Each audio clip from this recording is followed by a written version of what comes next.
आज हम लोग ध्वनि के बारे में जानकारी थोड़ा सा लेंगे।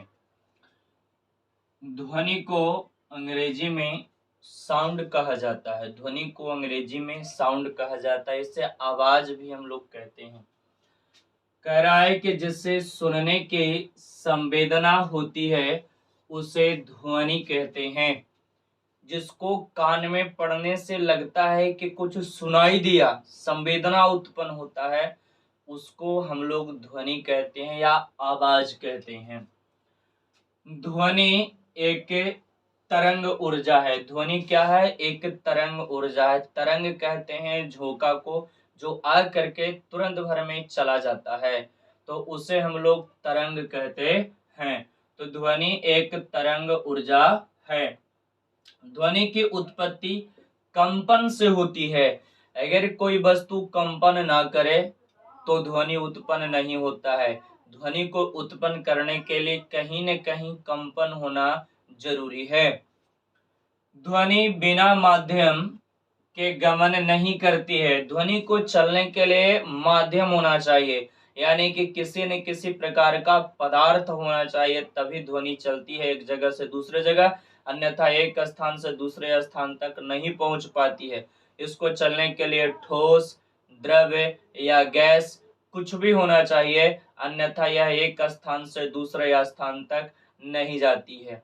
बहुत ही प्रसिद्ध एक क्वेश्चन रहता है कि अगर चांद पर बम फोड़ दिया जाए तो उसकी आवाज पृथ्वी पर कितने देर बाद पहुंचेगी। तो यहाँ पे यही चीज रहता है कि चांद से पृथ्वी के बीच में हवा नहीं है। अगर हवा भी होता तो उसकी आवाज यहाँ तक पहुंचता, लेकिन हवा तो है ही नहीं, तो आवाज कैसे पहुंचेगा? इसके कारण आवाज यहाँ नहीं पहुंचती है। कुछ न कुछ होना जरूरी चाहिए। ध्वनि एक अनुदैर्ध्य तरंग है। ऐसा तरंग जो गोल गोल घूमता हुआ आगे जाता है उसे हम लोग अनुदैर्ध्य तरंग कहते हैं। और वही ध्वनि जो है कैसा तरंग है? अनुदैर्ध्य तरंग है। ध्वनि की चाल ठोस, द्रव और गैस में होती है। यहाँ ये समझाया गया है कि ठोस में ज्यादा होती है किसको से? द्रव से।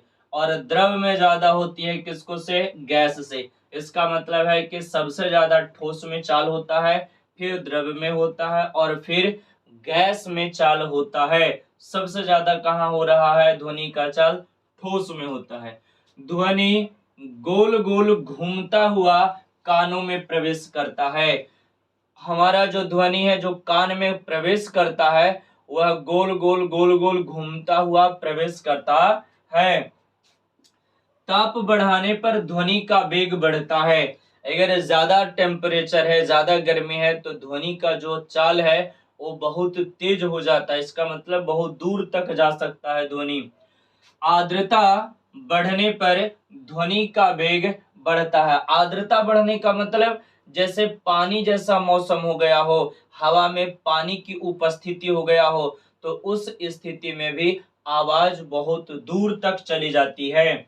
ध्वनि का SI मात्रक डेसिबल होता है। ध्वनि को मापा जाता है क्या चीज में? तो डेसिबल में मापा